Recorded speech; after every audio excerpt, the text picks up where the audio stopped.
কলকাতার যাদবপুরের একটা ছোট্ট ফ্ল্যাটে 1977 সালে 30 মে জন্ম নিয়েছিল রিধিমা সেন। বাবা ছিলেন যাদবপুর ইউনিভার্সিটির প্রফেসর, মা ডাক্তার। রিধিমা ছোটবেলা থেকেই ছিল অদ্ভুত শান্ত, কিন্তু তার চোখ দুটো যেন সব পড়ে ফেলতো। 1998 সালে রিধিমা প্রেসিডেন্সি থেকে ফিজিক্সে গোল্ড মেডেল নিয়ে বেরোলো। তারপর সোজা রয়ে সাইবার অ্যান্ড সিগন্যাল ইন্টেলিজেন্স ইউতে। তারপর 2004 সাল তাকে দেওয়া হলো কোড নেম স্নোফক্স। মিশন পাকিস্তানের ISIS সিকিউর সার্ভারে ঢুকে তাদের সমস্ত কমান্ড কন্ট্রোল সিস্টেম হ্যাক করা। লক্ষ্য ছিল 2005 থেকে 2008 সালের মধ্যে ভারতে যত বড় টেরর অ্যাটাক হবে সব আগে থেকে জেনে বন্ধ করে দেওয়া। রিধিমা কখনো পাকিস্তানে যায়নি। সে কলকাতার একটি ছোট্ট রুম থেকে কাজ করত, আর তার সামনে ছিল 6টি মনিটর। সে একাই লিখেছিল একটি 0-day এক্সপ্লয়েট কোড, নাম কালি 9। এই কোড দিয়ে সে ISI এর মেইন সার্ভারে ঢুকে তাদের সমস্ত চ্যাট, ফাইল আর ভিডিও কল রিয়েল টাইমে দেখতে পেত।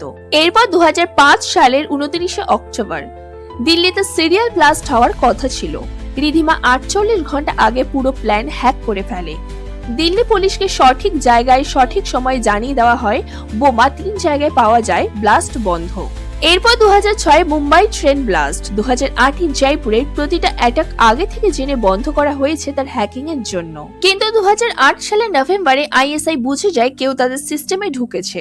তার একটা নতুন এনক্রিপশন লেয়ার চালু করলো। রিধিমা সেটা ভাঙতে গিয়ে নিজের IP হাইড করতে ভুলে গেল একবার। ISI এর সাইবার ইউথ ট্রেস করলো সিগন্যাল কলকাতা থেকে আসছে। 2008 সালের 10ই ডিসেম্বর রাত তখন 2:17। যাদবপুরের ফ্ল্যাটের দরজায় ধাক্কা, 3 জন ঘরের মধ্যে ঢুকে পড়ল। রিধিমা ততক্ষণে হার্ড ড্রাইভ ফরম্যাট করে ফেলেছে। তার হাতে একটা ছোট্ট পেন ড্রাইভ, যেটাতে ISI এর পুরো সিক্রেট আর তার নিজের হাতের লেখা কোড। সে হাসলো, তারপর পেন ড্রাইভটা গিলে ফেললো, তারপর নিজের গলায় ছুরি চালিয়ে দিল। 3 জন দৌড়ে পালিয়ে গেল। পুলিশ এসে শুধু তার লাশ পেল। টেবিলে একটা চিরকুট, যা রিধিমার লেখা, আমি যা করেছি তা যথেষ্ট, কালি লাইন যেন চালিয়ে যাওয়া হয়। তার মৃত্যুর পর জানতে পারলো রিধিমা একাই 11টা বড় টেরর অ্যাটাক বন্ধ করেছিল। 5000-এর বেশি প্রাণ বেঁচেছিল। তার লেখা কোড কালি 9 আজও ব্যবহার করছে, কিন্তু তার নাম কখনো প্রকাশ্যে আসেনি। শুধু এর দিল্লি হেডকোয়ার্টারের একটি ছোট্ট প্ল্যাক আছে, স্নোফক্স, যে অদৃশ্য হয়ে দেশকে বাঁচিয়েছিল।